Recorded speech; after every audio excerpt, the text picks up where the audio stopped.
He ignored 14 calls from his wife. By morning, she was gone, and the only thing left was a torn ultrasound photo soaked in rain. If you've ever watched someone destroy the one thing they couldn't afford to lose, you already know how this ends, but you don't know the why. And that's the part that will keep you up at night. Stay until the final scene. Hit like and drop a comment with the city you're watching from. I want to see how far this story travels. Now let's go back to the night it all fell apart. The phone lit up for the 14th time at 2:47 in the morning. Alexander Crowe watched it from across the room. He was sitting on the edge of a hotel bed that wasn't his, in a room paid for under a name that wasn't his, and the phone buzzed against the nightstand like something dying slowly. Evelyn. The name filled the screen with a kind of quiet accusation he had gotten good at ignoring. He reached over and hit decline. Claire was in the bathroom. He could hear water running. The sound of it was domestic in a way that made something in his chest feel tight. Not guilt exactly, because Alexander Crowe had made a career out of not feeling guilt, but something adjacent to it. A pressure behind the sternum that he breathed through and set aside the way he set aside most things that required him to be honest with himself. The phone went dark. He stood and moved to the window. 41 floors up, Chicago stretched out below him like something that had been broken and poorly repaired, all mismatched light and black water and the orange smear of expressway traffic moving too fast for the hour. He knew this city by its damage. He had caused enough of it. The bathroom door opened behind him. Claire Voss came out wearing one of the hotel robes, her dark hair wet against her collarbone, and she looked at him the way she always looked at him, with that particular combination of warmth and calculation that he had mistaken in the beginning for simplicity. He knew better now. Or thought he did. "You should sleep," she said. "I was about to." She crossed to the bed and sat, pulling her knees up, watching him at the window. She called again. It wasn't a question. She had heard the buzzing. "She calls," Alexander said. "That's what she does." 14 times in 3 hours isn't calling, Alexander. That's something else. He turned from the window. "It's late." "I know what time it is." There was a quality to Claire's voice when she pushed into territory he wanted closed, something measured and careful, like she was navigating ground she had already mapped. He never noticed it then. He would notice it later, lying in a hospital corridor with blood on his shirt, and understand that every conversation they'd ever had was a kind of reconnaissance. "She's probably panicking about the Hargrove accounts," he said. "I told her not to touch anything until the audit clears." "She called 14 times, Alex. Claire," she held up both hands, "surrender, or the performance of it. I'm just saying, you have a wife." "I know I have a wife." "A wife who calls 14 times doesn't stop at 14. He came back to the bed, sat on the edge of it, pressed the heels of his hands against his eyes until he saw shapes. He was tired in the particular way that had nothing to do with sleep, that deep structural exhaustion that came from running a criminal organization while maintaining the convincing performance of a legitimate one. Crowe Holdings had offices on Michigan Avenue. It sponsored a youth basketball program in Pilsen. Alexander had shaken the mayor's hand at a fundraiser 6 weeks ago and smiled for photographs. He was also the reason that 2 judges in Cook County had outstanding debts they would spend the rest of their careers repaying. He controlled the distribution network for the Northwest Corridor and had for the better part of a decade. He had broken 3 rival families in that time, dismantled their operations with the precision of a man who understood that violence was merely a tool and that financial suffocation was far more permanent. He thought of Evelyn calling and calling and calling, and something that might have been shame moved through him like a cold current before he pushed it back under. He slept. The phone lit up once more at 3:11 and went unanswered, and by 3:15 Evelyn Crowe was already in her car, driving south on Wentworth in the rain. She had waited as long as she could. The doctor's appointment had been at 3:45 in the afternoon, and she had sat in the parking structure for 20 minutes before going in, convincing herself she was wrong about what she already knew. She wasn't wrong. 8 weeks and 2 days. The technician had been kind in the way that medical professionals were kind when they didn't know the full context, cheerful and routine, handing over the printed image as though it were a gift rather than the thing that was going to detonate what remained of her marriage. Evelyn had driven home in silence, the ultrasound in her bag, and sat at the kitchen island until 7 p.m. She'd called Alexander at 7:04. It went to voicemail.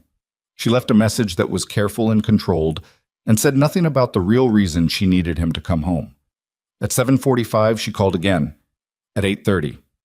By 10 p.m., she had stopped leaving messages and was just pressing call and listening to the electronic void where his voice should have been.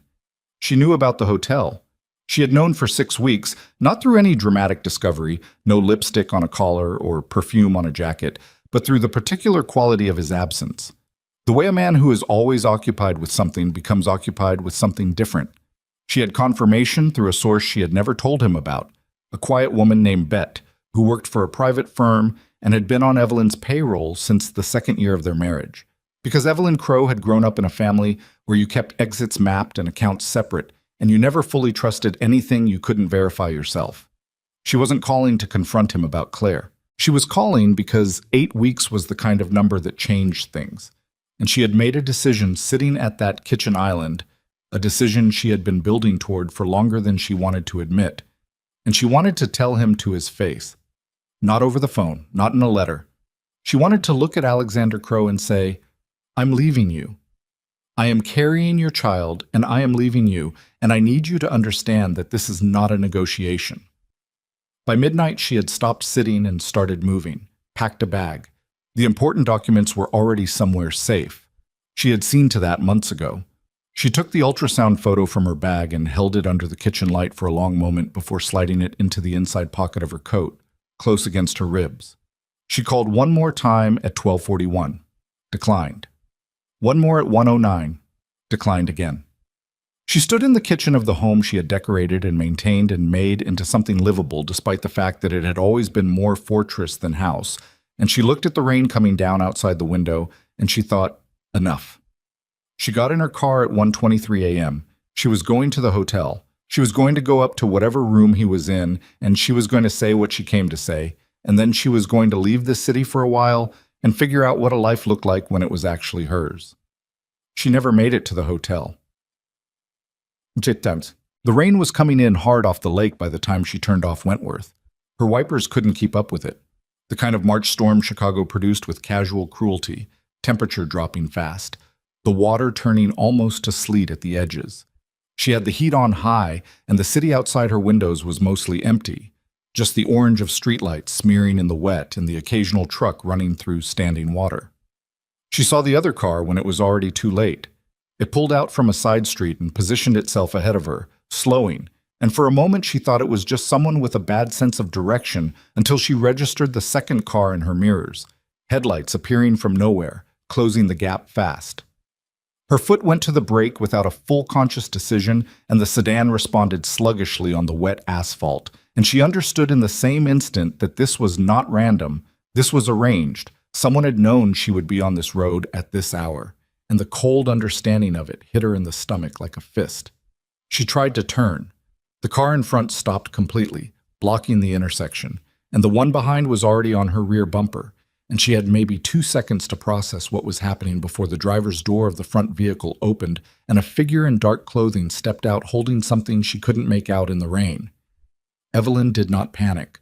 This was something Alexander had never fully understood about her, that beneath the careful composure she maintained in his world, in his life, in all the rooms she moved through as his wife, there was a bedrock quality that did not easily crack. Her hand stayed steady on the wheel. Her breath stayed measured. She hit reverse and pressed the accelerator. The car behind her absorbed the impact with a solidity that told her it had been positioned there for exactly this purpose, reinforced, immovable.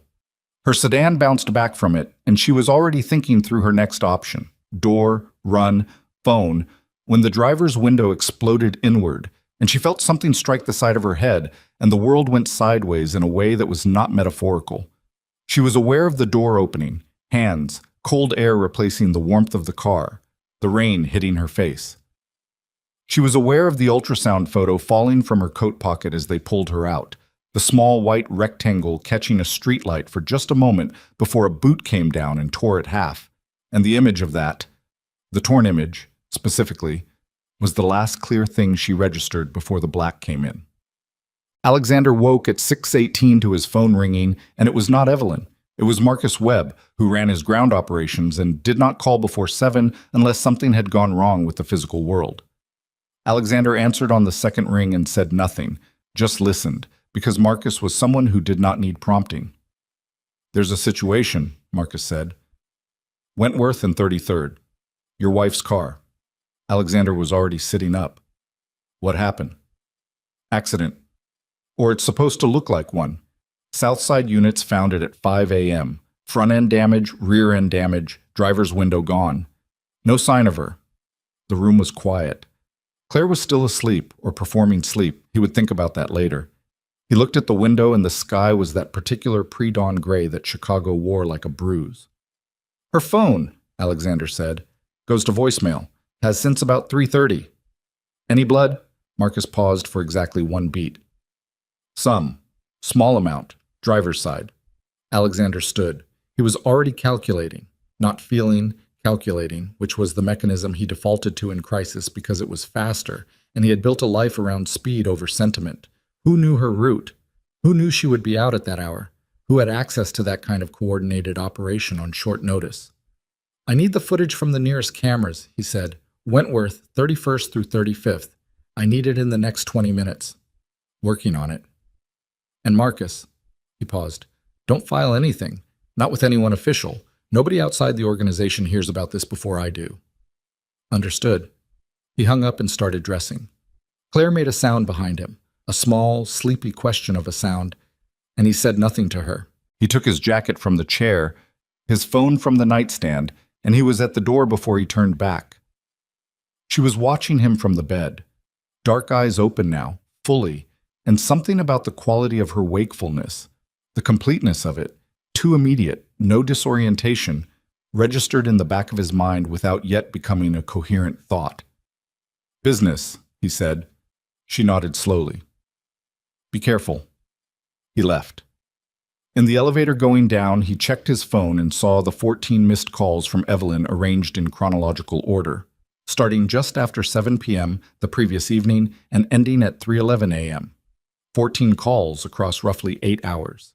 He stood in the moving elevator and looked at them and felt, for the first time in longer than he could remember, something that was not calculation at all. The car on Wentworth looked like violence in the way that Aftermath always did. Not dramatic, just broken and ordinary and specific. The sedan sat at an angle with its front bumper against a light pole that wasn't the reason it had stopped moving, and the driver's side window was fully gone, safety glass in tiny squares across the seat and the wet pavement around it. The rain had done its work on the blood. Most of it had thinned to a rust-colored residue on the doorframe. But the forensic quality of the scene was clear enough to Alexander, who had seen enough stage scenes to recognize one. This had not been staged, or it had been staged to look like an accident and someone had miscalculated the physics or the timing, or both. Marcus was already there with 2 men. He handed Alexander a tablet as he approached. No preamble. The footage was grainy. Street cameras running on a municipal budget that had not been updated since the mid-2000s, but it was sufficient. 2 vehicles. A third car that served as a spotter, parked on the corner of 33rd for the better part of 40 minutes before the intercept. Professionals with patience, which narrowed the pool considerably. Alexander watched the footage 3 times. He watched the moment his wife's car was boxed, and the brief struggle of it, the reverse that didn't work, and he watched the door open and the figures in dark clothing and the way they moved. Efficient, practiced, the movement of people for whom this was a technical exercise rather than an act of passion. Then he saw something on the third review. On the wet pavement beside the open driver's door, visible for approximately 4 seconds before a boot came down and obscured it, was a small white rectangle. He had it paused and zoomed, and the resolution was barely adequate, but he could make out enough. A printout. Medical from the format of it, small grayscale image in the center. He stood in the rain looking at the frozen frame of a tablet screen, and his throat did something complicated. He had known Evelyn for 11 years. He had married her 8 years ago, and not entirely for the reasons people assumed. Not because she was beautiful, though she was, and not because she came from a respectable enough family that the marriage served his social architecture, though it did. He had married her because she was the only person he had ever met who saw him with complete clarity and stayed anyway, and he had rewarded that loyalty by spending 8 years making her life smaller and smaller while he made his world larger. He handed the tablet back to Marcus. 14 calls, he said, mostly to himself.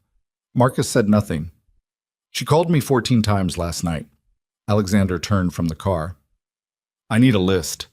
Every organization in this city with the operational capacity to run a box intercept on 2 hours' notice. I need it cross-referenced with anyone who has an existing grievance against Crow Holdings. He paused. And I need someone to pull the activity records from the building's security system, who accessed the household calendar in the last 3 weeks. Marcus looked at him. You think it came from inside? Nobody followed her out of that house at 1 a.m. in a rainstorm with 2 vehicles and a spotter car on standby. Someone knew. Someone told them where she was going and when she was going to move. He looked at the broken car one more time. Find the footage from the hotel garage. Wentworth camera shows the spotter vehicle coming from the north. I want to know if that vehicle passed the Lakeshore Grand between midnight and 1 a.m. Marcus's expression shifted slightly, something careful and professional moving across his face. He knew what the Lakeshore Grand meant. He said nothing about it. On it, Marcus said. Alexander got in his car. He sat in the driver's seat for a moment in the rain, not moving. His phone showed 14 missed calls from his wife. And somewhere in this city, or outside of it, moving away from it, going somewhere he couldn't see yet, she was alive, or she was not, and the binary of that was the most honest thing he had felt in years. He started the car and pulled onto Wentworth and began. Bet. By 9 a.m., he had his people at 12 locations across Chicago. Every warehouse, safe house, and commercial property that his intelligence suggested might belong to someone with the motive and means to move against him. 3 of those locations came back clean within the hour. 2 more went silent in ways that told him something without telling him everything. He was building a map, and the map had a center he hadn't yet found. Marcus called at 9:42. The spotter vehicle, Marcus said. Lakeshore Grand Garage, 12:51 a.m., camera 4. Alexander kept his voice level. What vehicle? Dark panel van, commercial plates, but they're false. We ran them. Van itself is registered to a cleaning company out of Schaumburg that dissolved in 2019. Who was driving? We don't have facial yet. Plates are the trail. Marcus paused. Alex, the van. It was in the hotel garage for about 12 minutes before heading south toward Wentworth. Whoever was driving it came from the hotel. The silence that followed was the kind that had its own texture. Dense, pressurized, the kind that preceded structural collapse. Alexander sat in the back seat of his car, and he pressed his hand flat against his knee to keep it still. Pull every frame from that garage, he said. Every entrance, every level. I want to know if that van was parked there before midnight or if it arrived after. Already on it. And Marcus. His voice was very quiet now. When did Claire Voss first appear in my life? Another pause, longer this time. You want me to run her. I want a full workup. Origin, history, financial, associations. Everything we should have had before I... He stopped. Just run it. He ended the call and looked out the rain-streaked window at Chicago going about its morning, and somewhere behind his sternum that pressure was back. Not guilt, still not quite that, but something that was closing in on it from multiple sides. He thought about a small white rectangle on wet pavement and a boot coming down.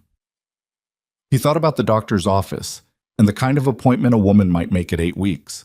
He thought about 14 calls going unanswered while he slept in a hotel room with a woman he had never fully investigated, and the van in the garage, and the clean professional efficiency of a box intercept on a rainy side street at 3 a.m., and the intelligence it would require to know his wife was going to be on that road at that hour. The map was beginning to have a center, and the center was somewhere he had already been. The workup on Claire Voss came back at 11:17 a.m., and Marcus delivered it in person, which meant it was bad. He came into the back office of the Crow Holdings warehouse on Pershing, a room that looked like a legitimate operations center and functioned as one, monitors on 2 walls, a long table scarred from years of use, a coffee machine that nobody ever cleaned, and he set a manila folder on the table in front of Alexander without speaking first. That was how Marcus communicated the severity of things. Silence before information meant the information was going to require a minute to absorb. Alexander opened it. Claire Voss, born Claire Annabeth Bell, 34 years old. The name hit him somewhere between the eyes, and he sat with it for a moment, reading it twice to make sure he hadn't misread it.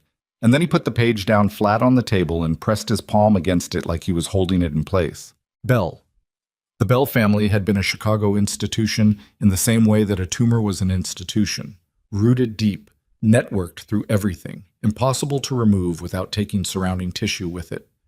Gerard Bell had built his operation over 3 decades in the South Side, and it had been comprehensive. Labor, logistics, distribution, a legitimate construction wing that existed primarily to launder the rest. Gerard Bell had been the kind of criminal patriarch who operated with such embedded patience that most of the city's law enforcement had come to regard him as simply part of the landscape. Alexander had destroyed him 7 years ago. Not through violence. That had been tried before and failed, because the Bell organization absorbed individual losses and continued. Alexander had done it through the thing Gerard Bell had never fully understood. Information. He had spent 18 months building a picture of the Bell financial architecture, every hidden account, every shell company, every real estate holding that existed primarily to clean money, and then he had fed that picture to a federal contact in pieces and let the system do what systems do when given the right leverage. Gerard Bell had died in custody, awaiting trial. His eldest son had taken a plea deal and was currently serving 12 years in a federal facility in Indiana. The operation had been dismantled. The territory had been absorbed. Alexander had considered it finished. He had not considered the daughter. He read through the rest of the file with the particular focused calm of a man who was putting enormous internal pressure into a very small container. Claire Annabeth Bell. Changed name legally in 2019. Built a credible cover identity as a gallery consultant, the kind of work that was mobile, social, and difficult to fact-check. Her financial record showed nothing irregular, which meant either she was clean or she was better at this than most. She had entered Alexander's peripheral world at a gallery event in October, been introduced by a mutual contact whose name Alexander now noted carefully, and the progression from there had been, he saw it now with the cold clarity of retrospect, entirely managed. Every step had been hers. He had believed he was the one moving. He closed the folder. Marcus was standing by the window with his coffee, looking out at the parking lot. He was a broad man, steady in the way that came from having been in enough situations where unsteadiness got people killed. He had worked for Alexander for 6 years, and he did not offer opinions unless asked. "How long have you known?" Alexander said. Marcus turned. "Since about 40 minutes before I walked in here." "And the contact who introduced us, Harlan Briggs?" "Also Bell-affiliated. We're running him now." Alexander stood and moved to the window beside Marcus and looked at the same parking lot, the same wet gray March light. His reflection in the glass was someone he recognized but didn't particularly like. "Silas Bell," he said. The name tasted like metal. "Youngest of Gerard's 3 kids. He was 19 when you took the family down. He's been quiet since, at least on the surface. Whatever he built in the interim, he built it where we weren't looking. He used her. Or she volunteered, hard to know from the outside." Alexander said nothing for a moment. He thought about Claire at the hotel window, watching him. Claire asking careful questions about Evelyn with the right calibration of casualness. Claire saying, 14 times doesn't stop at 14, and at the time he had heard it as mild concern, and now he heard it as surveillance. "She knew Evelyn would come to the hotel," he said. "That's what the timeline suggests. She knew because I told her Evelyn called. And she knew which hotel because she was already there." He paused. "She fed the location to the van. Or someone monitoring her communications did. Either way, the intelligence about your wife's movements last night originated in that room." The pressure behind Alexander's sternum had changed quality. It was no longer something adjacent to guilt. It was guilt, actual and specific, and it was sitting in his chest like a stone he had swallowed and couldn't bring back up. He had handed them Evelyn, not through dramatic failure or battle miscalculation, but through the simple, stupid human act of ignoring his phone and spending the night with a woman who had been placed in his life like a piece on a board. "Where's Claire now?" he said. "She checked out of the hotel at 8 a.m. Her apartment in Lincoln Park shows no activity since. She's gone. Looks that way. He turned from the window. Find Silas Bell. Everything. Properties, associates, vehicles, financial trails, any operation he runs now. I want it in layers. Don't move on anything until I've seen the full picture. Alex. Marcus set his coffee down. We should talk about the insider. Alexander looked at him. The van knew what time your wife was going to move. Not just the hotel. The specific window. 1 a.m. In a rainstorm, she decides to go. And the spotter is already in place at 12:51. Someone didn't just know the hotel. Someone knew she was about to leave the house. The silence in the room had a different weight now. The household calendar, Alexander said. I pulled the access logs like you asked. 3 devices accessed the location sharing function on your wife's phone in the last 30 days. Yours, hers, and a device registered to Thomas Keene. Alexander did not move. He stood in the middle of the room and he let the name settle. Thomas Keene had been with Crow Holdings for 9 years. He ran the administrative infrastructure, not the operational side, but the connective tissue of it, scheduling, logistics, the flow of information between the legitimate face of the organization and its actual machinery. He was 53 years old. He had a daughter at Northwestern and a mortgage in Oak Park, and a loyalty that Alexander had considered one of the foundational assumptions of his operation. Thomas, he said. The name came out flat. We haven't approached him yet. Waiting on you.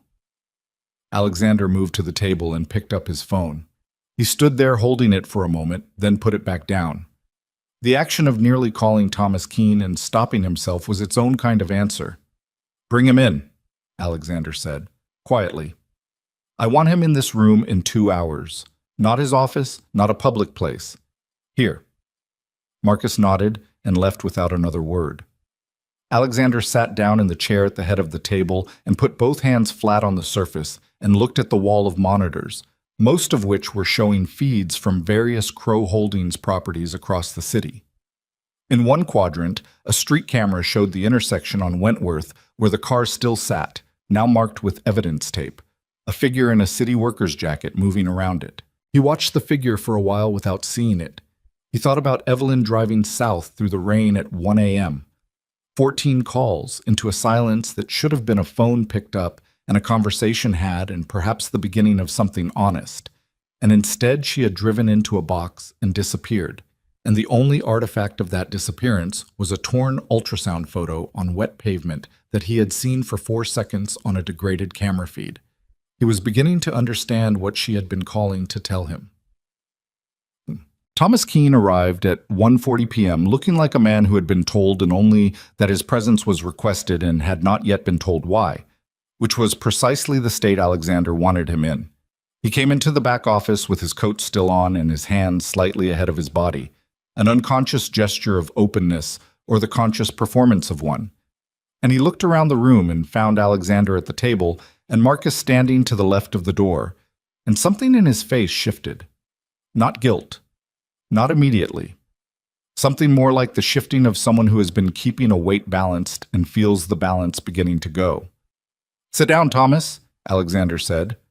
Thomas sat. He was a lean man with gray at his temples and reading glasses perpetually pushed up on his forehead, and he had the look of someone who managed things, organized, contained, dependable. Alexander had trusted him with the kind of information that required trust, because he had seemed like a man incapable of betrayal through sheer administrative virtue. What's happening? Thomas said. I heard about Evelyn. Is she— I'm going to ask you something, Alexander said, and I need you to understand that whatever you say next is the thing I will measure everything else against. Are you with me? Thomas looked at him. His hands on the table were still. Yes. Who did you give her location to? The stillness lasted 3 seconds. 3 seconds was enough. Alexander, Thomas. It's not— He stopped. His throat moved. It's not what you think. Tell me what it is. The air in the room had changed. Marcus hadn't moved from his position by the door, but his posture had, the subtle shift of someone who has gone from present to ready. Thomas Keene looked at his hands on the table, then at Alexander, then at his hands again. When he spoke, his voice had lost whatever professional composure it had carried in with it. "They have my daughter," he said. The room didn't change. Alexander's face didn't change, but something behind it went very quiet. "Explain," Alexander said. "Sophie, it was 8 days ago. She was at a study group in Evanston and she didn't come home. I got a call that night. A man I didn't know, a voice I didn't know, and he knew things about her, her schedule, her roommates, what she had for lunch. He said she was safe. He said she would stay safe if I cooperated." "What did they ask for?" "At first, just confirmation, whether Evelyn had a regular schedule, where she went, whether she had been acting differently." Thomas's voice was unsteady now, the words coming out with the effortful quality of a man talking through something he'd been holding alone for over a week. "And then 3 days ago, they wanted specific location data, whatever I could access. I told them I didn't have access to—" He stopped. "I have access to the household systems. You gave me administrative access 4 years ago for the calendar sync." "I know what I gave you." "Alexander, Sophie is 21 years old. She is—" "They showed me photographs, recent ones, to prove they had her." His voice broke on the last word, broke, and then reassembled into something harder. "I have spent 8 days trying to find another way. There wasn't one. I gave them the location data because the alternative was—" "Stop." Alexander's voice was not raised. It was very precisely calibrated, which was in some ways more frightening than volume. "I understand why you did it." Thomas looked up. "I understand the mechanism of it. They put something in front of you that mattered more than your loyalty to this organization, and you made the calculation." Alexander looked at him for a long moment. "I'm not going to have you hurt, Thomas. If that's what you're bracing for, you can stop." Thomas breathed out. The sound of it was ragged. "But I need every detail, the voice, the photographs, any number they contacted you from, any method, any time frame. I need the chain from the people who called you back to the person who gave the order, and I need it in the next hour. I'll give you everything I have." "And Thomas," Alexander waited until the man met his eyes. "Sophie, what exactly did they tell you about where she is?" "They said she was being held somewhere safe, that she was not being, that they weren't hurting her, that she would be released when their business with you was concluded." Alexander nodded slowly. He looked at Marcus. A communication passed between them that required no words, something that had been developed over 6 years of working in conditions where speaking plainly was a liability. "Get him water," Alexander said. "He's going to talk for a while." He stood and moved to the far end of the room while Marcus brought Thomas a glass and sat across from him and began the methodical work of extracting everything the man knew.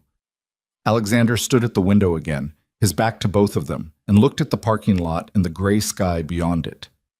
The architecture of what had been done to him was becoming visible. Silas Bell had not acted in anger, or not only in anger, he had constructed something patient and layered. Claire to break the marriage from the inside, to occupy Alexander's attention and manufacture distance with Evelyn. Thomas's leverage, his daughter, as the mechanism. And Evelyn herself as the endgame, not collateral damage, not a mistake, but the specific pressure point that Silas had identified as the thing Alexander would not be able to manage with cold calculation. He was right about that. Alexander's phone vibrated. Unknown number. He looked at it for 3 seconds before answering. "You took your time," said the voice on the other end. It was a male voice, measured and unhurried, with the quality of someone who was comfortable with the tempo of things, who had set a clock running and was content to wait for it. Alexander said nothing. "I expected you to get to Claire by 8 or 9. It took you until 11. I was a little disappointed." A pause. "I'm Silas." "I know who you are." "Then you know this has been a long time coming." "Where is my wife?" "She's comfortable. Considering." Another pause, and in that pause was something deliberate. A quality of theatrical timing that told Alexander this man had rehearsed this call, or calls like it, in the specific understanding that the first contact set the terms of everything that followed. "We need to talk about what comes next, Alexander, but not on the phone." "Name a location." "Not yet. First I want to make sure you're oriented. Do you know yet what Evelyn was coming to tell you last night? Alexander's hand tightened on the phone. 14 calls, Silas said, and his voice was almost gentle. And you didn't take one of them. Do you know what she found out that afternoon? What she was carrying on her when my people took her? The ultrasound, the torn image on the pavement. 8 weeks, Silas said. Give or take. I imagine that's information you would have preferred to receive differently. Alexander stood in the silence of the room. Marcus's quiet questioning of Thomas had stopped. Both of them were watching him now, and he felt the specific quality of a man who has been made to understand the full dimension of what he has lost before he has been given any means to recover it. What do you want? Alexander said. What I've always wanted. Everything you took from my family. The territory. The accounts. The network. Silas paused. And a conversation. A real one. Because my father built something and you erased it, and before whatever comes next, I want you to sit across a table from me and look at what that cost. And Evelyn is leverage, not a target. I want you to understand the difference. She's pregnant. I know she is. That's rather the point. His voice remained even. I'll be in touch about the location. In the meantime, Alexander, every move you make is visible to me. Every resource you deploy, every call you make. You built your intelligence apparatus over a decade. I've spent 7 years building one specifically to watch yours. A brief pause. Don't do anything that makes the next call more difficult than it needs to be. The line went dead. Alexander stood holding the phone in a room that had gone completely quiet. Marcus was watching him. Thomas had his face in his hands. He set the phone down on the table with a deliberate, controlled movement, and he looked at the wall of monitors. The feeds from 12 locations around the city, his organization spread across the screen in 12 rectangles of gray light, and he understood with sudden clarity that whatever he had built was no longer the thing that mattered most in this room. Silas Bell, he said to Marcus. He says he's been watching our intelligence apparatus for 7 years. Marcus absorbed this. That means he has a source inside, not just Thomas. Or he has surveillance infrastructure we haven't mapped. Alexander picked up the phone again. I need our full communications network audited in the next 6 hours. Assume everything we've said on an unsecured line in the last 72 hours is compromised. He paused. And get me everything on Silas Bell's current operational footprint. Properties, personnel, vehicles. Everything your counterpart at the Delgado family knows about him. Call in the debt. I don't care what it costs. Marcus was already moving. Alexander sat back down at the table across from Thomas Keene, who had taken his face out of his hands and was sitting with the particular exhausted devastation of a man who has been carrying something terrible alone and has finally put it down, only to find that putting it down didn't make it lighter. Sophie, Alexander said, I'm going to get her back. Thomas looked at him. That's not a negotiation. It's not contingent on anything. Your daughter is going to come home. He held the man's gaze. But I need you completely honest with me for the next several hours. Everything you remember, every detail. Thomas nodded slowly.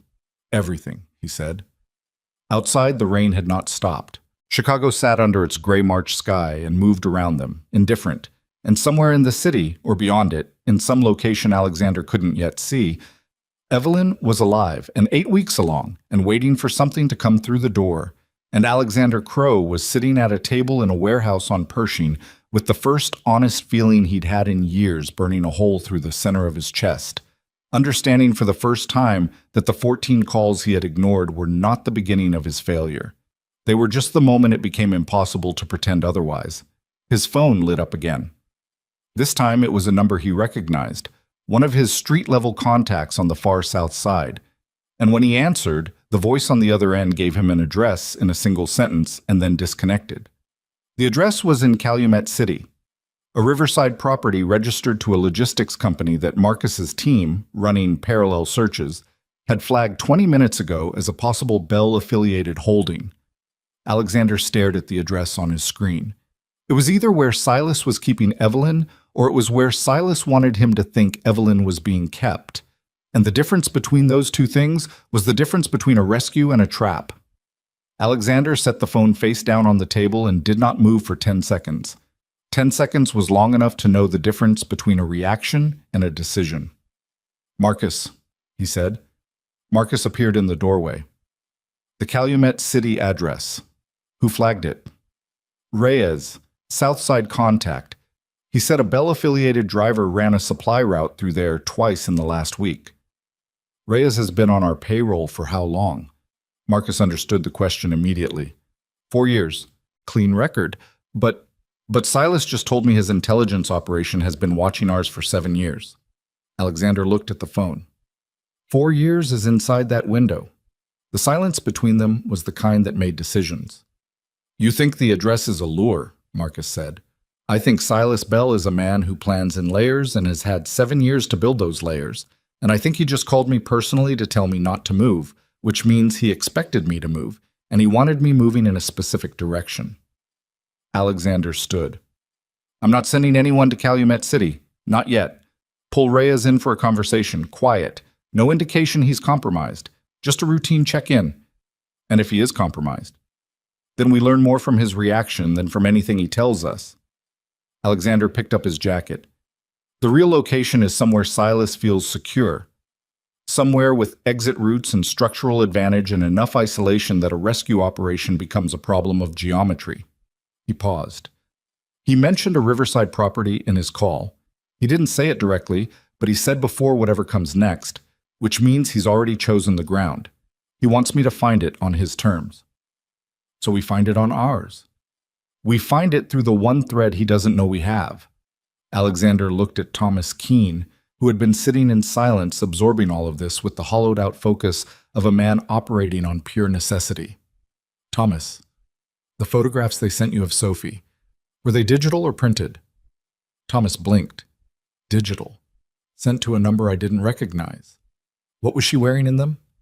Thomas closed his eyes, pulling the image up from a place he clearly didn't want to go back to. A gray sweatshirt, dark pants. There was a window behind her, small, high on the wall. Natural light or artificial? Natural. Late afternoon light, I think. Orange. Alexander looked at Marcus. High window, late afternoon light coming in low. Riverside property with isolation. He pulled on his jacket. That's not Calumet City. That's further south. Maybe Riverdale. Maybe further. He moved toward the door. Start there. Industrial corridor south of 130. Properties with river access and small high windows. Marcus already had his phone out. Alexander stopped in the doorway and looked back at Thomas one last time, at the wreckage of a loyal man who had made the only choice a father could make. And he said nothing more, because there was nothing to say that the next several hours wouldn't say more honestly. He walked out into the gray afternoon and began the only thing left to him. The properties south of 131st came back as a list of 11 by 3 p.m., and Marcus had his people running physical surveillance on 4 of the most promising within the hour. Alexander sat in the back of a car parked on a dead-end service road off Dorchester and worked through the satellite imagery on a tablet while the city moved around him with complete indifference to the specific emergency occurring inside his chest. He had been in crisis before. He had managed situations that required the suppression of everything personal in favor of everything tactical, and he was good at it. Had built a career on the ability to compress emotion into a very small space and operate from the remaining volume. But this was different in a way he kept bumping against. Every tactical calculation he ran terminated at the same image: a torn ultrasound photo on wet pavement, a boot coming down, and the understanding that the thing being destroyed in that moment was not just a piece of paper. His phone rang at 3:22. Marcus. Third property on the list, Riverside Cold Storage, registered to a shell out of Delaware, inactive since 2021. Our guy on the ground says there's fresh vehicle track in the mud at the service entrance. 2 sets, heavy vehicle, probably a van, and a second smaller set from the last 12 hours. Perimeter. Chain link topped. 1 structure, single story, maybe 8,000 square feet. Loading dock on the riverside. 2 ground level entry points that we can see, and our guy counted at least 2 windows on the east face, small, high on the wall. Alexander looked at the satellite image on his tablet. The building sat 40 yards from the Calumet River, surrounded on 3 sides by industrial vacancy. The particular post-industrial emptiness of Chicago's far south that had its own quality of abandonment, like the landscape itself had given up and was simply waiting. River access. Isolation. High windows. How many people? Alexander said. Can't confirm from the outside. Our guy saw one figure at the loading dock about 20 minutes ago, armed. One visible means at minimum 3. That's my read. Alexander set the tablet down on the seat beside him and looked out the car window at a stretch of gray chain-link fence bordering a vacant lot. His mind was running the approach geometry, entry points, sight lines, the river as both escape route and liability, and simultaneously running the other problem, which was that Silas had told him explicitly that every move was visible. That claim could be a bluff. It could also not be. Marcus, the Calumet City address, Reyes. Brought him in 40 minutes ago. He's clean, genuinely. The address came to him through a second-hand source, a contact of his name Drummond who works the Southeast Corridor. We're sitting with Drummond now. And Drummond received a payment 3 days ago through a blind transfer, $5,000. He was told to pass the Calumet City address to any Crow-affiliated contact who was actively searching for information about a kidnapping. Alexander absorbed this. Silas seeded the false address 3 days ago, before the kidnapping happened, before Evelyn was taken. Yes, the cold of that settled through him. The premeditation of it, the calendar of it, the understanding that Silas Bell had been so certain of his own plan that he had laid the misdirection before the primary action had even occurred. This was not a man operating from grievance alone. This was a man who had spent 7 years building a machine and was now running it at full capacity.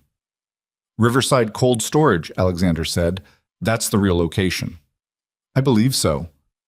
Then Silas knows we found it, or will know within the hour, if his surveillance is what he says it is. The silence on the line had a specific texture, which means, Marcus said carefully, that either the location is real and he's prepared for us to find it, which puts us exactly where he wants us, or the location is a second layer of misdirection. Or, Alexander said, it's real, and he wants us to hesitate, because hesitation is its own kind of control. He picked the tablet back up and looked at the satellite image again. The building, the river, the service road. He traced the approach vectors with his finger on the screen without touching anything, just reading the ground the way he had learned to read it over 2 decades of making decisions in unfriendly geography. I'm going there, he said. Alex, not a team, not a tactical approach. Me, one car. I'm going to the building alone and I'm going to let him know I'm there. Because the alternative is sitting in a service road running calculations while my wife is 8 weeks pregnant in a cold storage facility 40 minutes south of where I'm sitting, and I am done calculating. Marcus was quiet for a moment. That's what he wants. I know what he wants. I want my wife back. Those two facts can coexist. Alexander started the car. Keep the team on standby. 2 vehicles, south approach, staged at the corner of 138th and the River Road. They don't move until I call. And if you don't call, then move. He drove south. Oh. The Calumet River in March was the color of old pewter, flat and lightless under the overcast, moving with the sullen patience of water that had no particular urgency and no illusions about where it was going. Alexander parked on the service road 200 yards from the Riverside Cold Storage building and sat in the car for 90 seconds. He was not praying. He was not steeling himself in any dramatic sense. He was simply letting the noise in his head complete its current cycle before he opened the door. He opened the door. He walked the service road without concealment. No tactical approach, no cover, just a man in a jacket walking toward a building in the gray afternoon. If there were cameras, and there were, he spotted 2 on the fence line before he reached the gate. He wanted to be visible. He wanted Silas Bell to see him coming and understand what that meant. The gate was unlocked. That was the first thing. He pushed it open and walked through and kept moving toward the loading dock on the riverside. And when the door at the base of the dock opened and a man stepped out with a weapon at his side, not raised, just present, Alexander kept walking until he was close enough that raising it would have been a decision rather than a reflex. Tell him I'm here, Alexander said. The man looked at him for a moment, then spoke into an earpiece. A pause. Then he stepped aside.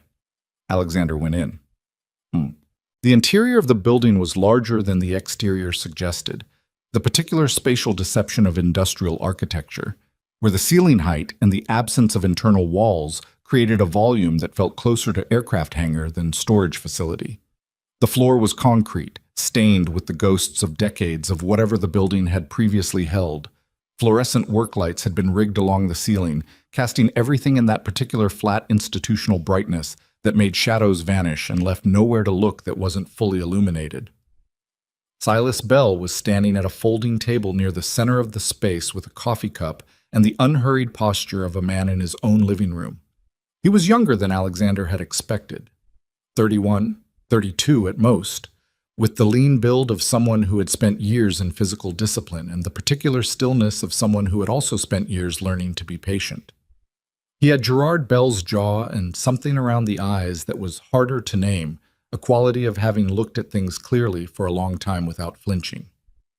There were 4 other people in the room, 2 by the far wall, armed, 1 near a side door, 1 that Alexander couldn't immediately place, standing in shadow near the river-facing windows. "You came alone," Silas said. "You knew I would." "I suspected. I didn't know." He gestured at a chair across the folding table. "Sit." Alexander did not sit. He stood in the middle of the floor and looked at Silas Bell and said, "Where is she?" "She's here. She's fine." Silas set his coffee cup down. "I told you she wasn't a target." "She's pregnant and she was dragged out of a car in a rainstorm at 3 a.m. Define fine for me." Something moved across Silas's face, not guilt, but something that acknowledged the specific nature of what had been done without fully accepting responsibility for it. "She hasn't been harmed. She's been kept warm, fed, medically monitored. I'm not my worst option, Alexander. I want you to understand that." "I want to see her." "In a minute." Silas pulled out the chair across from him and sat down himself, a reversal of the gesture, and looked up at Alexander with the steady directness of someone who had rehearsed this specific conversation more times than he could count. "First, I want you to understand what this is." "I know what this is." "You know the surface of it. You know the revenge narrative. Son of destroyed family comes for the man who destroyed it. That's the story you've been telling yourself since Marcus showed you Claire's file this morning." Silas leaned forward slightly. "That's not the whole story?"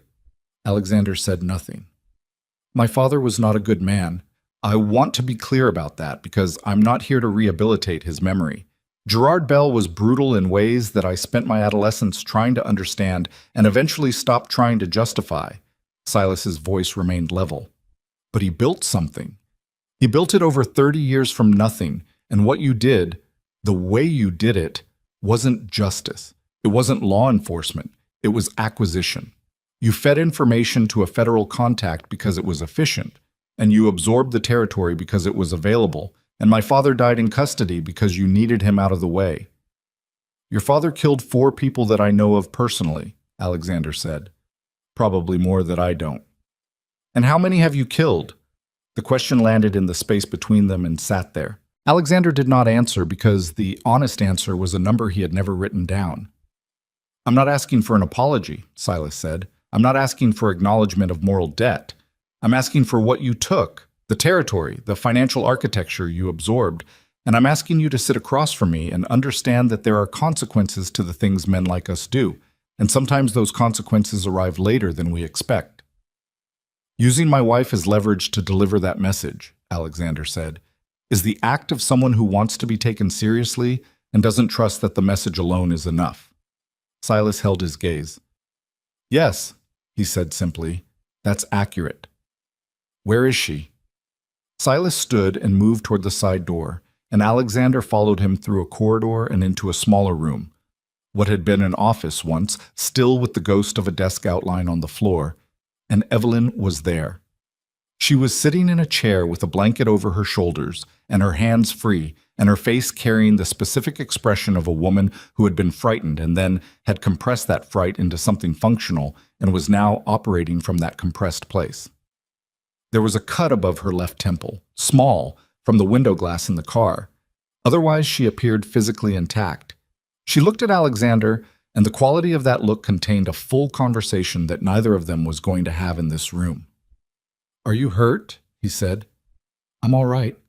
Her voice was steady. "The baby is all right. They had a medical person check." He heard the word baby come out of her mouth, and something in his face must have moved, because she watched it move, and her own expression shifted, not softening exactly, but registering. "You didn't know," she said. "I know now. That's what I was calling to tell you." The room had 3 other people in it besides the 2 of them and Silas, and none of them existed for approximately 4 seconds. "Evelyn, don't." She said it without heat, flat and certain. "Not here. Not now." He nodded. He took exactly 1 breath and turned back to Silas. "You've made your point. Name your terms and let her go." Silas looked at him with something that was almost respect and almost its opposite. "I told you the terms on the phone." "Territory and accounts. Fine. We can discuss the mechanics of—" "There's something else," Silas said. The quality of his voice had changed. The level, rehearsed quality was gone, replaced by something that had more weight to it. The particular gravity of a person about to say the thing they came to say. Alexander waited. "Claire," Silas said. "My sister. You ran her, which means you know who she is. What you don't know—" He paused. "What you don't know is that she didn't come to me with this plan. I came to her. I recruited her. I told her what I needed, and I told her the role, and I told her it would be over in 6 months. His jaw tightened slightly. I didn't tell her she would fall in love with the man she was supposed to be manipulating. The room was very quiet. She called me 4 days ago, Silas continued, before the kidnapping. She told me to stop. She said she wouldn't, that she was pulling out, that she wasn't going to feed information anymore, that whatever I was planning, I needed to find another way. He looked at Alexander with an expression that was complicated in ways that had nothing to do with strategy. I didn't listen to her. I ran the operation anyway using the intelligence she'd already provided. She doesn't know I did it. Alexander stood in the middle of the room and felt the specific vertigo of a situation that kept adding layers and directions he hadn't anticipated. He had spent the day building a picture of Claire as an instrument, as a planted operative with a function and a handler. And that picture was now complicated by the information that the instrument had developed its own position and had tried to withdraw it, and had been overridden by her brother. Why are you telling me this? Alexander said. Because she's going to find out what I did regardless, and because you need to understand who the people in this situation actually are before you decide how to respond to it. Silas held his gaze. I'm not Gerard Bell. I didn't come here to burn everything down. I came here to recover something and to make you understand the cost of what you did. Those are 2 different objectives. And Evelyn goes home when we have an agreement. Sophie Keene. Silas's expression shifted slightly. Thomas Keene's daughter has been in a safe house in Evanston since yesterday morning. She's not a prisoner. She's been told she's a protected guest, which she mostly believed because she's 21, and we were not unkind to her. She can leave whenever she wants. I released that hold 12 hours ago. Alexander looked at him. Before you called me this morning? Yes. You released her before we'd even spoken. I released her because I have a sister who told me I was going too far, and because holding a 21-year-old girl to coerce her father was, in fact, too far. Silas said this without particular emotion, as a statement of revised position rather than confession. I'm capable of reassessing.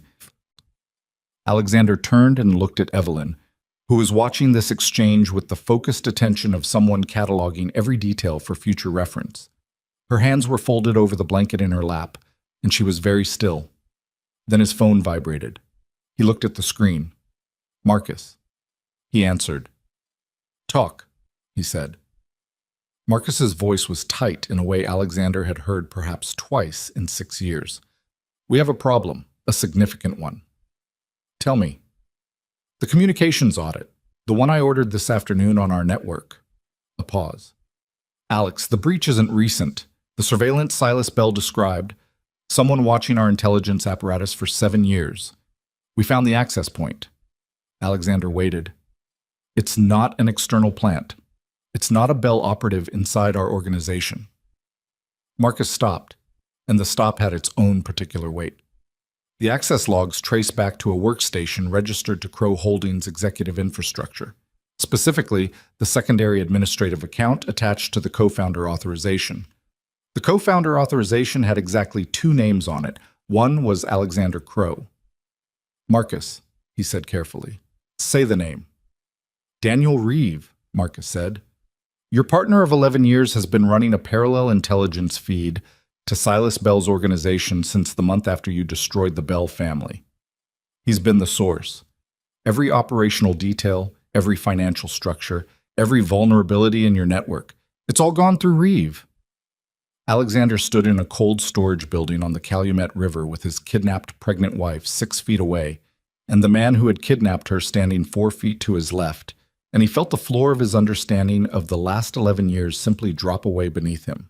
Daniel Reeve had been with him from the beginning, had co-signed the original Crow Holdings Incorporation, had sat across from him at hundreds of tables in dozens of rooms, and had looked at him with the easy familiarity of someone who had chosen the same life and the same direction and the same set of risks, and all of it, every year of it, every handshake and shared decision and trusted confidence had been occurring simultaneously with a betrayal so foundational that Alexander could not yet locate the bottom of it. He looked at Silas Bell, and Silas Bell looked back at him with an expression that was not surprise. "You knew," Alexander said. His voice came out very quiet. "I've known Daniel Reeve for 7 years, Silas said. "He came to me 6 weeks after you destroyed my family. He said he had information and wanted to discuss terms." A pause. "I didn't recruit him. He recruited himself." "Why?" "You'd have to ask him that." Silas held his gaze. "But my understanding is that the original Crow Holdings structure gave him 30%. And at some point in the last decade, 30% of something you built stopped feeling like enough." Alexander's hand was still holding the phone. He could hear Marcus breathing on the other end of the line, waiting, the way Marcus always waited, with the professional patience of a man who understood that some information needed time to be absorbed before the next step could be taken. Outside, the Calumet River moved past the building in its flat pewter silence, indifferent as ever. Alexander looked at Evelyn, who was watching him with an expression he had not seen on her face before. Not fear, not anger, but something that looked almost like grief, the kind that comes not from a single loss, but from finally understanding the full dimension of what has been broken. He lowered the phone without ending the call, and let Marcus stay on the line, because Marcus needed to hear what came next. "Daniel," Alexander said, mostly to himself. The name felt like biting down on something that had been hollow the whole time. Silas watched him process it without rushing him. Whatever else Silas Bell was, he understood the specific quality of this kind of silence. The silence of a man dismantling 11 years of architecture in real time and finding nothing structural underneath. "Where is he now?" Alexander said. Back into the phone. "His office," Marcus said. "Checked in at 2 p.m. for a board call. He doesn't know we found it." "Keep it that way. Nobody approaches him. Nobody tips anything. I want every exit from that building covered, and I want it done in the next 15 minutes without him seeing it happen." Done. He ended the call and stood in the room with the weight of it.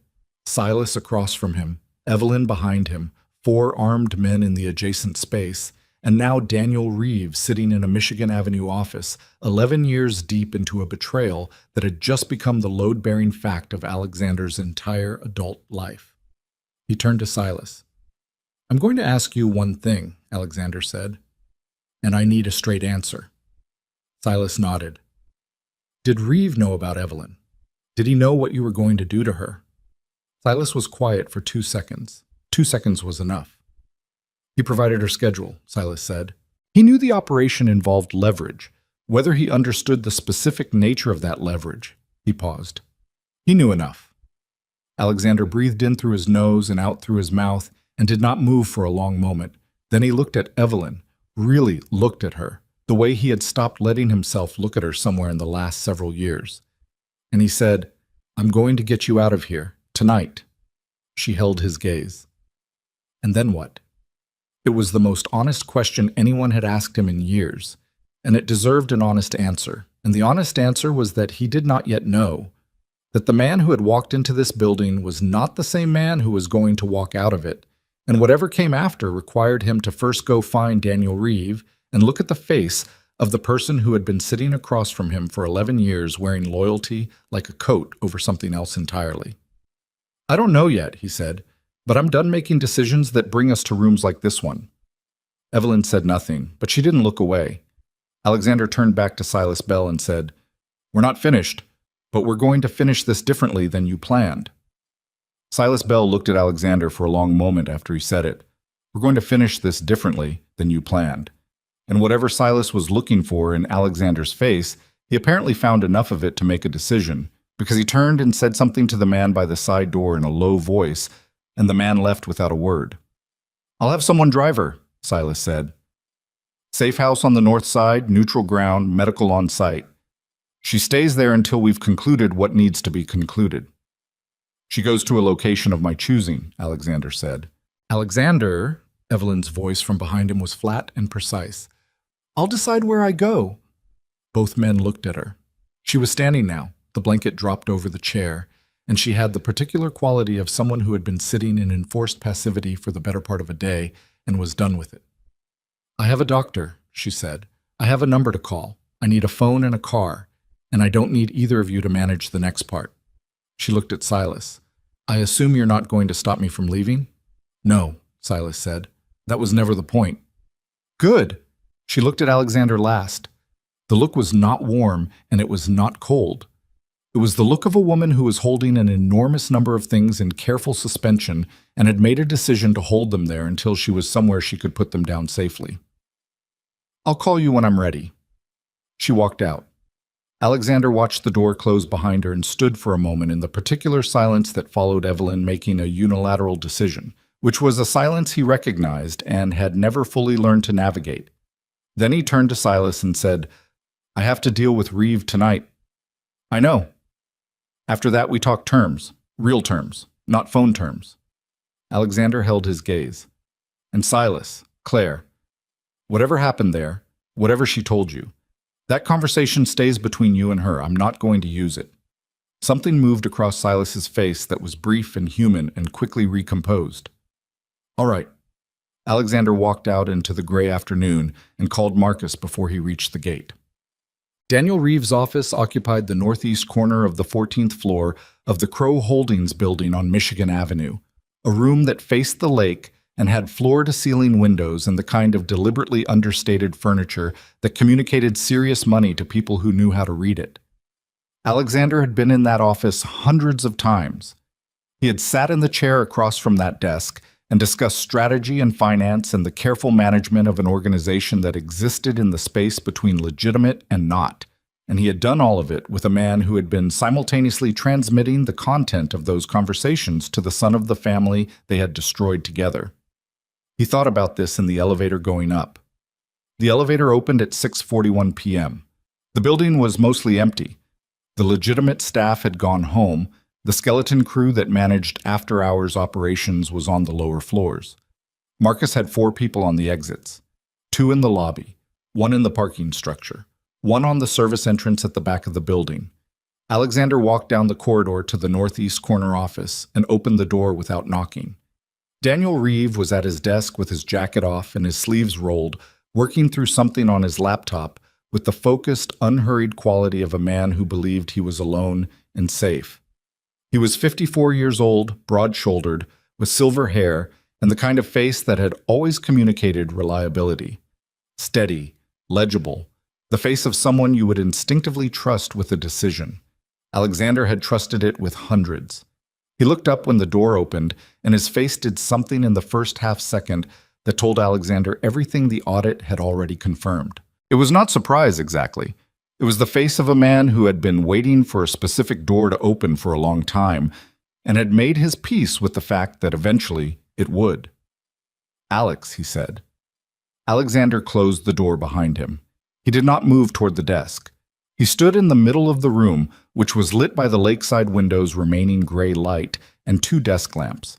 And he looked at Daniel Reeve the way he had looked at very few people in his life. with the complete removal of every interpretive filter, trying to see the thing itself rather than the version of it he had constructed over 11 years. "Tell me when it started," Alexander said. Daniel closed the laptop.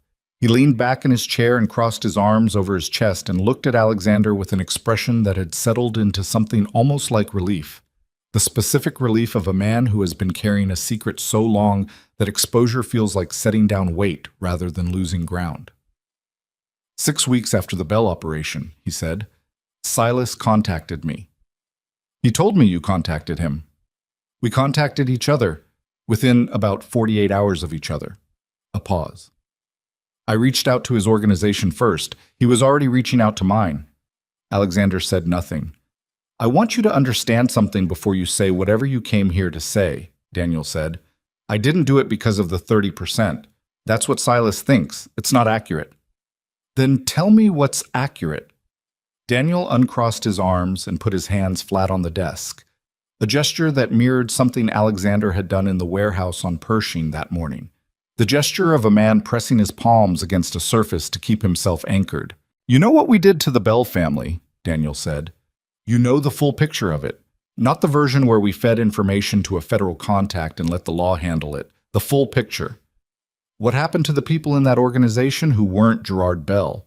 The ones who were just present, working, who had lives attached to what we destroyed. I know what we did, Alexander said. Do you? Because I've spent 7 years knowing it in a way that didn't let me sleep. Daniel's voice was not raised. It was very controlled, which made it worse. We didn't dismantle a criminal organization. We ate it. We took everything and we absorbed it, and we told ourselves it was strategy. And at some point I stopped being able to tell the difference between what we were and what Gerard Bell was. And I made a choice. You made a choice to feed our operational intelligence to the son of the man we destroyed. I made a choice to create a counterweight, someone who could hold us accountable. The word accountable landed in the room with a specific kind of weight, and Alexander felt the anger that had been running as a cold current beneath everything since 6 a.m. begin to shift toward the surface. He used my wife, Alexander said. He put her in a car at 3 a.m. and he had her dragged out of it and held in a building on the Calumet River. She's 8 weeks pregnant, Daniel. Did you know that when you gave him her schedule? The question hit. He could see it hit, not dramatically, not with any outward collapse, but in the specific quality of stillness that replaced whatever composure Daniel had been maintaining. I didn't know about the pregnancy, Daniel said, but you knew about the schedule. A pause that was its own answer. You knew they were going to move on her, Alexander said. You gave them the access. I gave them information. I wasn't told what the operation was going to look like. I wasn't told she was the target. You gave the schedule of a woman you have known for 8 years to people whose primary grievance is with her husband, and you didn't ask what they were going to do with it. Alexander's voice had gone very quiet, which was a thing that happened when he was furthest from calm. That's not a gray area, Daniel. That's a choice with a direct line to a consequence. Daniel looked at him. The relief that had been on his face when the door opened was gone. In its place was something that had the structure of guilt, but the texture of something older and more complicated. The specific expression of a man who had told himself a story about his own motivations for so long that confronting the gap between the story and the outcome was a kind of vertigo. I know, Daniel said, quietly. I know what it is. Alexander moved to the window and stood with his back to Daniel for a moment, looking at the lake. The water was black now, the last of the March daylight gone, the city lights beginning to make their reflections on the surface. He had looked at this view from this window many times. It had always felt like something owned. It felt different now. His phone vibrated. Marcus. He answered. Reeves' personal driver, Marcus said without preamble. We ran him as part of the full audit. He's been on Silas Bell's secondary payroll for 14 months. And Alex, his car is in the structure right now. It's been running for the last 20 minutes. Alexander turned from the window. Daniel! Daniel was already reaching for something under the desk. The movement was not fast enough and not well concealed enough, which told Alexander it was not the action of a man with a plan, but the reflex of a man who had run out of them. Alexander covered the distance between the window and the desk in 4 steps and got his hand on Daniel's wrist before whatever was under the desk became relevant. And for a moment, the two of them were in the particular physical proximity of men who have never been physically threatening to each other, suddenly being exactly that. Daniel released it. He sat back. He was breathing harder than the brief struggle warranted, which meant the breathing was about something else. Under the desk was a phone, not his usual device. A secondary, a burner, and the screen showed a message that had come in 3 minutes ago. A single word from an unsaved number. Now. Alexander straightened up with the phone in his hand and looked at it and then looked at Daniel. "Who sent this?" he said. Daniel said nothing. "Daniel." Alexander's voice had the quality of something being compressed to its absolute limit. "Who sent this?" "It's a contingency," Daniel said. "If contact was made, if you came here, there was a protocol." "A protocol? I wasn't supposed to be the endpoint. I was supposed to be a relay. If the operation got exposed, there were—" He stopped. "There are people in your organization, Alex, not just me. Not just Thomas Keene being leveraged. People who have been operating with divided loyalty for longer than I have." The room seemed to contract slightly. "How many?" Alexander said. Daniel looked at the window, then back at him. "Enough that walking out of this building tonight is not straightforward." Alexander stared at him for 3 seconds. Then he called Marcus. "Pull everyone in," he said the moment Marcus picked up. "All 4 exits. Get them inside the building, lobby level now. And Marcus, assume the building is compromised above the ground floor. Don't use the elevators." "What's happening?" "There are more people inside than we accounted for. I don't have a number." He looked at Daniel. "I'm on 14, stairwell." 2 minutes, Marcus said. Alexander ended the call and pocketed the burner phone and looked at Daniel Reeve. At 11 years of shared meals and shared decisions and shared construction of something that had turned out to be built on a foundation with a crack running through the center of it. "Get up," Alexander said. "Alex, get up, Daniel. You're going to walk me through every name, every person, every piece of the architecture you helped him build inside what I built." He stepped back from the desk. "And you're going to do it starting now, because in about 90 seconds, this building is going to become a very complicated place to have a conversation." Daniel stood. He was a big man and he moved slowly, with the careful quality of someone who understood that every movement was being read. He came around the desk and stood in the middle of the room and looked at Alexander with an expression that had finally run out of layers. "There's something else," Daniel said. Alexander waited. "Silas Bell doesn't know about all of them. The people inside your organization, I recruited some of them independently. After the relationship with Silas became after I started to understand what he was actually building." Daniel paused. "Some of them aren't loyal to Silas. They're loyal to me, and what I've been building isn't what Silas thinks it is." The room was very quiet. "Say that again," Alexander said. "I've been running 2 operations simultaneously for the last 3 years," Daniel said. "One feeding Silas the intelligence he needed to build leverage against you, and one, a separate structure, building a position that neither of you knew about." He held Alexander's gaze. "I didn't come to Silas because I wanted him to win. I came to Silas because I needed him to destabilize you enough that a third option became viable." "What third option?" "Taking the whole thing, not you, not Silas, me." Daniel said it without drama, without raising his voice, with the flat declarative quality of a man stating a mathematical conclusion. "Everything you built, everything Silas rebuilt, consolidated under a single structure with the Bell family connections and the Crow Holdings infrastructure and 11 years of operational intelligence about both sides." He paused. "The leverage on Evelyn was Silas's idea. I didn't authorize it, and I didn't know the specifics. But I'm not going to pretend I'm surprised it happened, because I built the conditions that made it possible." The sound of the stairwell door at the end of the corridor opening reached them through the closed office door. Footsteps, more than one set, moving with purpose. Alexander looked at Daniel Reeve and felt something that was beyond anger and beyond betrayal and was instead a kind of terrible clarity. The clarity of a man who has finally seen the complete picture and understands that the picture is worse than any version he had imagined, and that the only path through it requires him to make a decision about who he is going to be in the next 60 seconds that will determine everything that follows. The footsteps stopped outside the door, and then someone knocked, which was not what an attack sounded like. And Alexander looked at Daniel, and Daniel looked at the door, and the knock came again, 3 measured beats, and a voice from the corridor said, "It's Claire." Alexander's hand was on the door handle before he had consciously decided to move, and when he opened it, Claire Voss, Claire Annabeth Bell, the woman who had been placed in his life and had somewhere in the middle of it made her own decisions about what that meant, was standing in the corridor outside Daniel Reeves' office, with her coat still on and rain in her hair, and an expression that had nothing performed about it. She looked past Alexander at Daniel. "I found your second structure," she said to her brother's enemy's partner, and her voice was very steady. "I've been looking for 3 months. I found it 2 weeks ago." She looked at Alexander. "He was going to let Silas take you down, and then take Silas down and walk away with everything. I have the documentation, all of it." She held up a drive. "And I came here because the alternative was letting this continue, and I'm done letting things continue." The corridor was silent except for the distant sound of Marcus and his people coming up the stairwell.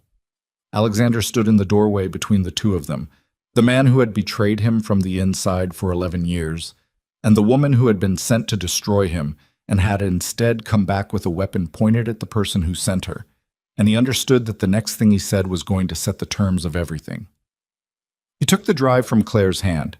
He looked back at Daniel Reeve, who was standing in the middle of his own office with the particular stillness of a man who has run every remaining calculation and found that they all terminate at the same place. "Sit down, Daniel," Alexander said. "You're not going anywhere." Daniel sat. Not because he had decided to cooperate, not because he had run out of options, but because the specific quality of Alexander's voice in that moment communicated something that made the alternative feel like a poor investment. He sat in his own chair behind his own desk and put his hands on the surface and looked at the man he had spent 11 years betraying with the exhausted precision of someone who has finally stopped running and is simply waiting for the ground to arrive. Marcus came through the stairwell door at the end of the corridor with 2 men behind him. He read the room in approximately 2 seconds.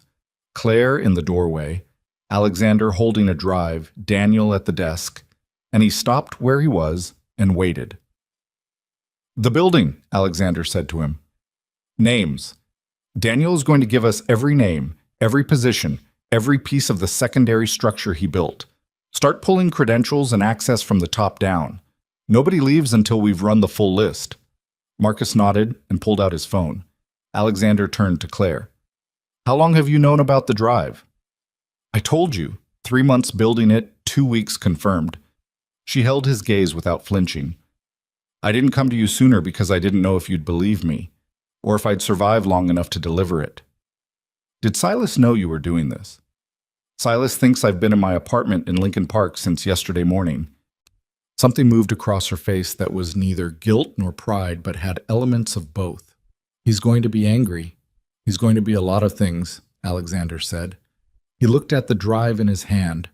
Small, unremarkable, a piece of plastic and metal that contained the documentary evidence of an 11-year architecture of betrayal. And he made the decision that he had been moving toward since he walked out of the cold storage building on the Calumet River, the decision that required him to be something other than what he had spent 2 decades constructing. He called Silas Bell. Silas answered on the second ring. "Daniel Reeve," Alexander said. "Your source, your inside man, your instrument for the last 11 years. He wasn't working for you. He was working toward a position that eliminates both of us. I have documentation." A pause. "I'm sending you a copy tonight, not as a negotiation, as information. Because whatever comes next between us, it should be based on what's actually true." Silence on the line. Then, "You're sharing intelligence with me." "I'm sharing facts with someone who deserves to have them." Alexander paused. "Call it a different way of doing business." Silas was quiet for 3 full seconds. "All right," he said finally. "We talk tomorrow." Alexander ended the call and looked at Claire, then at Daniel, then at Marcus in the corridor. "Let's finish this," he said. The night did not end cleanly. Nights like that one never did. It took until 2 a.m. to pull the full list from Daniel Reeve. 11 names, 9 of them current Crow Holdings personnel, 2 of them external contractors who had been passing information through blind channels for periods ranging from 8 months to 4 years. Marcus ran each name against access logs and communication records as Daniel provided them, building the picture layer by layer in the conference room on the 14th floor, while the building sat empty around them and the lake moved in its black indifferent way outside the windows. Daniel talked. He talked with the specific quality of a man who had been holding an enormous structural weight alone and had finally been relieved of it. Not freely, not with any pleasure, but with the exhausted thoroughness of someone who understood that partial disclosure was no longer a viable position. He gave names and dates and methods and the full architecture of the parallel operation he had been constructing for 3 years inside the organization he had helped build. He gave it all in the flat administrative voice he used for legitimate business, which was the most disturbing thing about the process. The way the language of betrayal sounded identical to the language of management when delivered by the right person. Claire sat in a chair against the wall for most of it, saying nothing. She had produced a second copy of the drive documentation at Alexander's request and had walked Marcus through the index. She had organized it with a precision that suggested she had been preparing to deliver it for some time, building the case the way a person builds something they aren't sure they'll ever use but need to have ready. At one point, around midnight, Marcus stepped out to handle one of the names on the list, and Alexander and Claire were briefly alone in the conference room with the monitors and the night outside and the distant sound of Daniel's voice from the adjacent room still going. "Why?" Alexander said. She looked at him. She knew what he was asking. "Because Silas is my brother and I love him, and what your organization did to our family was real, and the damage from it was real." She said this without apology or deflection. "And because somewhere in the middle of running an operation against you, I stopped being able to locate the boundary between the assignment and the person." She paused. "And because Daniel Reeve was going to destroy both of you, and I didn't want that to be the outcome. You could have walked away. I tried. I called Silas 4 days before the kidnapping and told him I was out." Her jaw tightened slightly. "He ran it anyway." "I know. He's not a bad person." She said it carefully, like she was measuring the weight of each word. "He's a person who was 19 years old when his father died in custody and his family was erased, and he spent the next 12 years building toward a single objective. That kind of focus, it doesn't leave a lot of room for revision." Alexander looked at her for a moment. Then he looked at the window. "He let Evelyn go," he said. "Yes. Before I got to the building, before any negotiation. He released Thomas Keene's daughter before he even called me." He was quiet for a moment.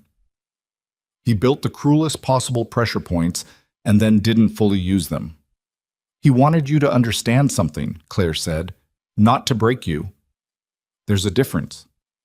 "In his mind there is, yes." Alexander nodded slowly. Outside, Chicago was doing what it always did at midnight in March, existing with a kind of blunt persistence, neither beautiful nor ugly, just present, just continuing. He had loved this city with the specific love of a man who recognized his own nature in something and had built his life accordingly. He was beginning to understand that the city he thought he'd known was the same city it had always been, and that what had changed was his angle of vision. Daniel Reeve was processed and removed from the building at 1:47 a.m. Not to a police station, not yet, because the decision about what formal role the authorities would play was one Alexander intended to make deliberately rather than reactively. Daniel went with 2 of Marcus's people to a location on the north side and sat there. He did not resist. The man who had spent 11 years constructing a position had run entirely out of positions and seemed, in some fundamental way, relieved by the simplicity of having nowhere left to go. The 11 names on the list were handled through the night. Credentials revoked, access terminated, 3 individuals who were still in the building escorted out by Marcus personally. 2 of them cried. One of them said nothing at all, which was in some ways harder to be in the room with.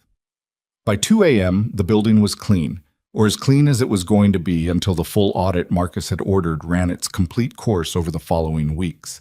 Alexander sat alone in his office, not Daniel's corner room, his own, smaller, facing south, and did not call anyone for a while. He sat with the specific quiet of a man who has been in motion for 20 consecutive hours and has finally stopped and is now required to feel the full weight of the stationary position. He thought about Evelyn. She had called at 11 p.m. from her doctor's number, a brief, functional call, 3 sentences. She was at a private clinic on the north side. She was being monitored. The baby was fine. She did not ask him to come. She did not tell him not to. She said she would be in touch and ended the call, and the 3 sentences had been so perfectly calibrated between necessary information and personal distance that he had stood in the 14th floor corridor afterward and felt the specific ache of a man who has received exactly what he deserved. He picked up his phone and looked at it and put it back down. He did that twice. Then he did something he had not done in a long time, which was nothing. He sat in his chair in his office, in the building he had built over 20 years of decisions that had led, by routes he had never fully mapped, to this specific night, and he let the nothing be what it was. He met with Silas Bell the following evening, not in a warehouse, not in a building with armed men at the periphery. Silas had suggested a restaurant in Hyde Park, a small place, family-owned, the kind of establishment that was genuinely what it appeared to be, which was either a statement about the meeting's intended tone or a practical choice based on the fact that neutral ground for 2 people in their position was difficult to locate. Alexander had agreed. They sat across from each other in a corner booth with coffee they mostly didn't drink, and the dinner service moved around them in the cheerful, indifferent way of restaurants that are full and warm on cold nights. Silas had the drive copy. He had gone through it. Alexander could tell from the quality of his silence when he sat down.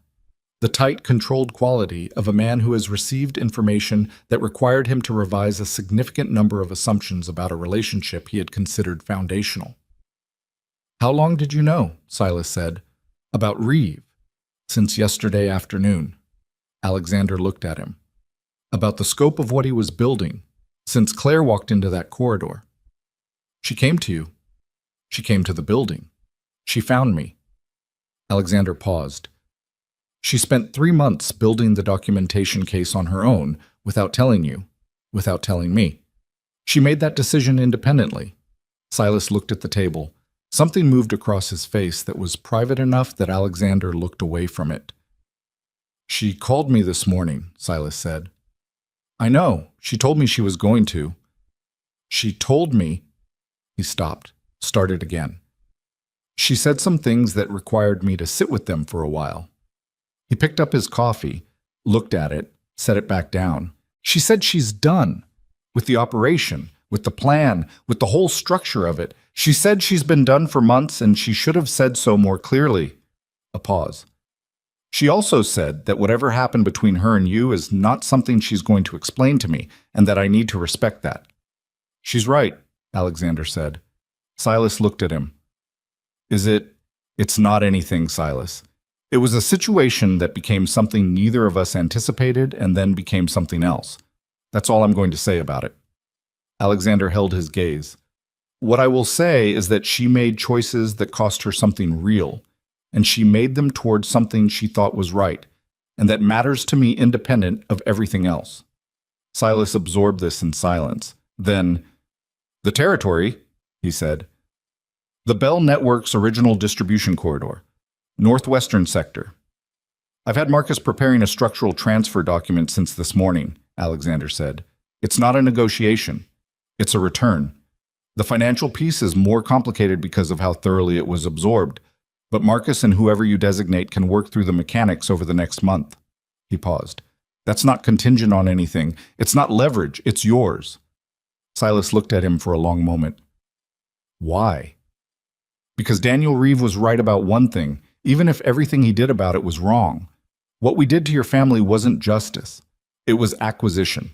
And I've spent 20 years building a very sophisticated argument for why acquisition and justice are the same thing when you're the one doing the acquiring." Alexander's voice was level. "I'm tired of that argument." The restaurant moved around them. Someone at a nearby table laughed at something. A full, unguarded sound. "My father wasn't a good man," Silas said. "Neither am I." Silas held his gaze for a moment. Then something shifted in his face. Not forgiveness, not absolution, nothing that clean, but a kind of recognition. Two men looking at each other across a table and seeing, for possibly the first time, the actual person rather than the function. "Daniel Reeve," Silas said. "What happens to him?"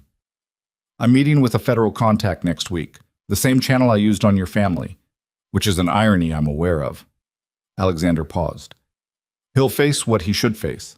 The documentation Claire built is comprehensive. It covers the financial fraud, the intelligence breach, the conspiracy to use third-party leverage against personnel." He paused once more. "I'm not going to protect him. That was never something I considered. And the 11? Handled internally where possible, legally where necessary. I'm not going to pretend the whole organization is clean. It isn't, and it never has been. But the specific architecture Reeve built inside it is gone." Silas nodded slowly. He looked out the restaurant window at the street, the ordinary March night, people moving through it in coats, a bus going by, the small ordinary mechanics of a city living its life. "My sister," he said quietly, "if she decides to—" He stopped, rephrased. "I'm not going to ask about your intentions. That's not my place." He looked back at Alexander. "But she's what's left of my family. I need you to understand that." "I understand it," Alexander said. "And I'm not going to tell you what's going to happen there because I don't know. What I know is that she made choices that required something real from her, and I'm not going to discount that." He paused. "Whatever she decides is hers to decide." They finished the coffee they mostly hadn't drunk and left the restaurant at separate times, which was a practical consideration that had the additional quality of being symbolically accurate. Two people who had arrived at the same destination from different roads, leaving by different doors. Evelyn's apartment was on the third floor of a building in Lincoln Square that she had signed the lease on 4 days after the night on Wentworth Avenue. It was not the house in the Gold Coast. That house was in the process of being disentangled from a marriage that was in the process of being disentangled from an entire architecture of decisions made over 8 years. The apartment was hers entirely, in every legal and personal sense. Alexander called before he came. He stood on the sidewalk outside at 4 p.m. on a Thursday, 3 weeks after the night at Riverside Cold Storage, and he called and asked if he could come up. And she was quiet for a moment and then said yes.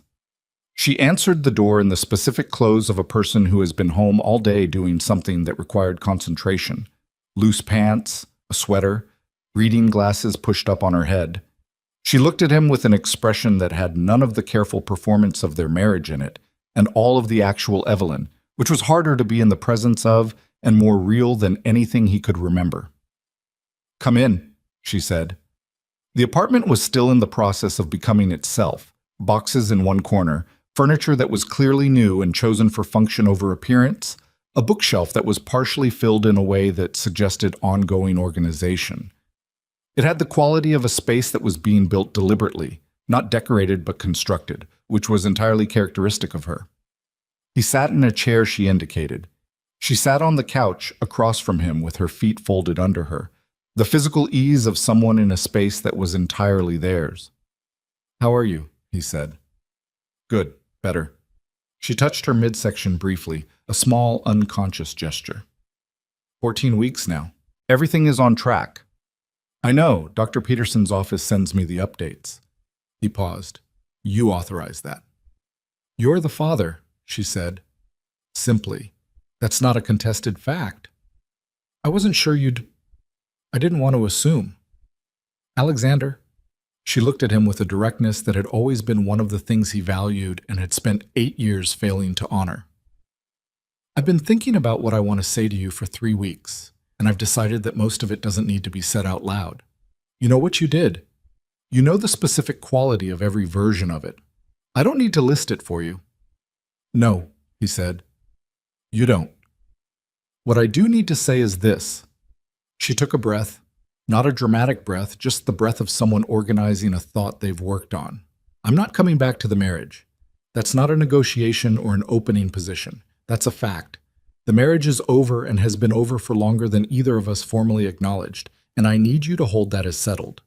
"I hold it as settled," he said.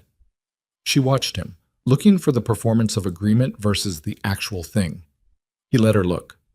The baby, she continued, is going to have two parents who are honest with each other about what they are and what they aren't.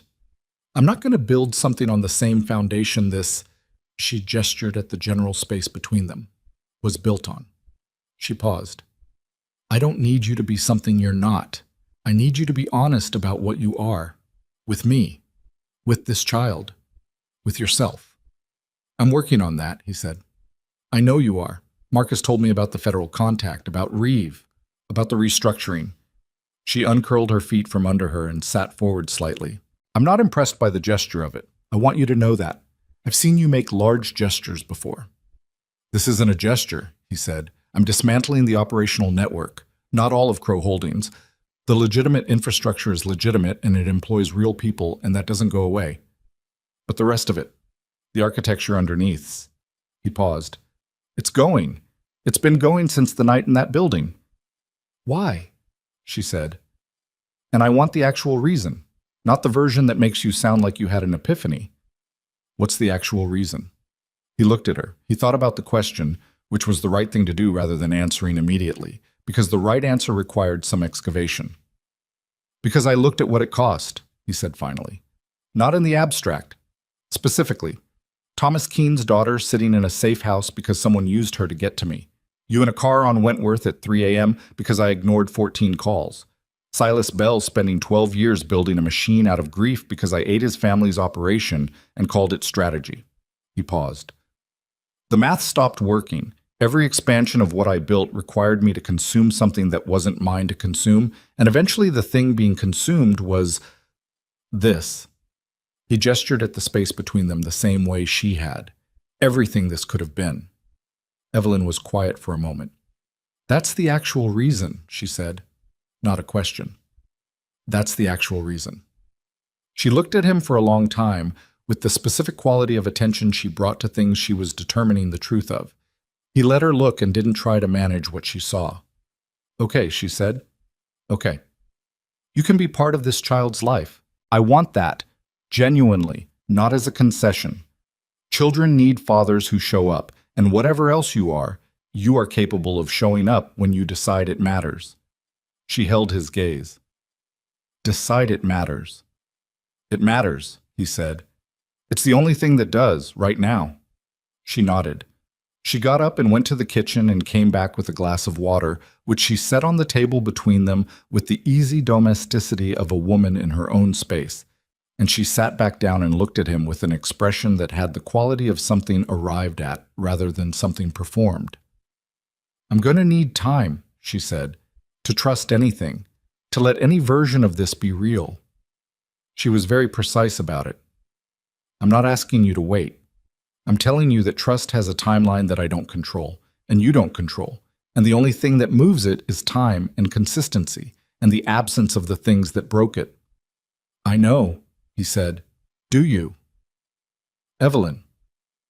He leaned forward with his elbows on his knees and looked at her from that reduced distance with as much honesty as he could locate in himself, which was more than he'd expected to find. I spent 8 years building toward a version of my life where I had everything under control. The organization, the territory, the public face, the private face, all of it managed, all of it held at exactly the distance required to keep it from touching anything I actually cared about. He paused. I didn't realize that managing distance was the same thing as not being present, that I had optimized myself out of my own life. Another pause. 14 calls, that's what it took, that's what it cost. He sat back. I'm not going to stand here and tell you I'm a different person. I don't know what I am yet, but I know the math stopped working, and I know I'm done running the old calculation. The afternoon light came through the apartment windows in the specific quality of late March, longer now, the days beginning to stretch, the winter releasing its hold on the city with the gradual, reluctant quality of something that doesn't know how to stop. It fell across the half-filled bookshelf and the new furniture and the boxes in the corner that were in the process of becoming a life, and it was ordinary light, just light, but it had the quality of something sufficient. Evelyn looked at him for a long moment. Then she said, You should meet Dr. Peterson, in person, at the next appointment. She said it as a practical matter, She'll want to know who you are. Tell me when, he said. I'll send you the date. She stood, which was the signal that the visit was complete. He stood with her. They moved to the door without any particular awkwardness, which was not the same as ease but was something adjacent to it. Two people who had a shared future that was no longer also a shared past, navigating the specific geography of that. At the door, she stopped and looked at him one more time. The ultrasound photo, she said. The one from the car. He went still. I had another one made, from the digital file. She reached to a shelf beside the door, a small shelf, the kind people put by doors for keys and small things, and she picked up a folded piece of paper and held it out. He took it. He unfolded it. The image was what it was, the small gray mystery of something becoming, unremarkable and complete, the kind of image that looked like nothing to someone who didn't know what they were looking at, and like everything to someone who did. Keep it, she said. He folded it back along its creases and put it in his inside jacket pocket, close against his ribs, in the same place she had carried the original through a rainstorm on the worst night either of them had lived through. Thank you, he said. She nodded. She opened the door. He went out into the hallway and heard the door close behind him. Not slammed, not with any drama, just closed, the ordinary sound of a door completing its function. And he stood in the corridor for a moment before moving toward the elevator. He pressed the button and waited, and while he waited, he put his hand flat against his chest over the pocket where the folded image was, and he stood like that until the elevator came. Weeks passed, the way weeks do when a life is being rebuilt rather than maintained, with a particular quality of effort in the small things, the ongoing dailiness of change that was nothing like the dramatic rupture that preceded it. Daniel Reeve entered a federal process that would take the better part of a year to resolve. His 11 years of dual operation documented in a file that was thorough enough to make the outcome largely inevitable. He did not fight it, which was the last thing he did that surprised Alexander. The 9 internal names were resolved through a combination of terminations, voluntary departures, and in 2 cases, legal referrals. Marcus rebuilt the communications infrastructure from the ground up over a period of 6 weeks, which he described as professionally satisfying in the specific way that fixing something comprehensively broken was always satisfying to someone who was good at fixing things. The transfer of the Northwestern Distribution Corridor to Silas Bell's reconstituted organization was completed in early May. The legal mechanics of it were handled through intermediaries on both sides, and when the documentation was finalized, Marcus brought Alexander the final page to sign, and Alexander signed it at a desk in an office that was slowly becoming less operational and more administrative, which was the physical expression of a larger change. Silas called him once during the process about a specific technical question regarding a property title. The call lasted 4 minutes and was entirely practical, and at the end of it Silas said, "My sister is in Milan for a month," with no particular inflection. Alexander said, "I know. She sent me a message when she arrived," with equally no particular inflection. There was a brief pause, and then Silas said, "All right," and ended the call. It was, in its way, a complete conversation. Claire's message had been 3 sentences. She was in Milan working a legitimate gallery consultation. The cover identity had, in the end, become the actual thing, which was a kind of irony she had mentioned in passing. She was well. She would be in touch when she was in touch. There was no question in any of it, and no invitation, just the specific information of a person orienting someone else to their location without committing to anything beyond location. He had read it twice and written back 2 words: "Be well." She had not responded, which was also its own kind of answer about timing. Thomas Keene resigned in April. He submitted a letter that was formal and brief and said nothing about the specific circumstances, and Alexander accepted it with a response that was equally formal and equally brief and said equally nothing about the specific circumstances. And they met once in person for approximately 20 minutes, in which neither of them said the things that would have required them to be fully honest about the nature of what had passed between them. Thomas looked 10 years older than he had before March. Alexander suspected he did too. Sophie Keene was back at Northwestern completing her junior year, which was the only outcome of the whole architecture that felt uncomplicated. The house on the Gold Coast was sold in June. The proceeds went into a trust that Alexander's attorneys structured for the child's benefit, which was not a gesture and was not a negotiation, but was the practical application of a decision made on a Thursday afternoon in a Lincoln Square apartment when a woman had looked at him and asked for the actual reason. He was at every appointment. He sat in the chairs of medical offices that were accustomed to one parent and adjusted without comment to two, and he learned the specific vocabulary of those appointments, the measurements and the percentiles and the terminology of a body becoming another body. And he took notes on his phone, which made Dr. Peterson smile the first time she saw it and say nothing about it, which was the right response. Evelyn let him in at the pace she had described, not steady, not linear, but genuine. Some appointments were followed by coffee at a place near the clinic, brief and functional. And some were followed by separate cars going separate directions, and both versions were what they were without requiring commentary. He did not push. He was learning, slowly, with the specific difficulty of a man unlearning a lifelong habit, that not pushing was not the same as not caring, that the absence of control was not the same as absence. He bought a small apartment, not the same neighborhood as Evelyn, not adjacent, not strategic, just a place that was his, with a second bedroom that he furnished slowly over the spring, a crib first, then a chair, then small things accumulated without urgency, a room being prepared for someone who would eventually have opinions about it.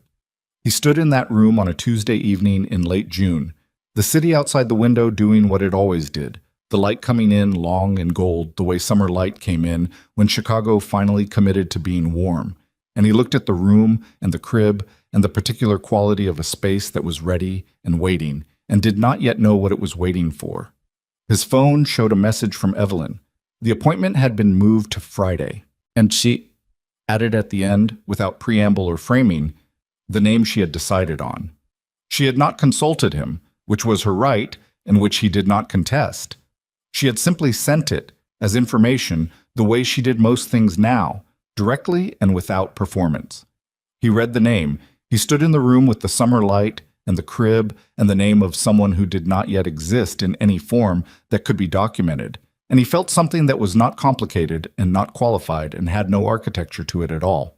He wrote back, "It's a good name." She sent back nothing, which meant she agreed, and outside the city continued its ordinary movement through an ordinary summer evening, indifferent as ever, and he stood in the room until the light changed,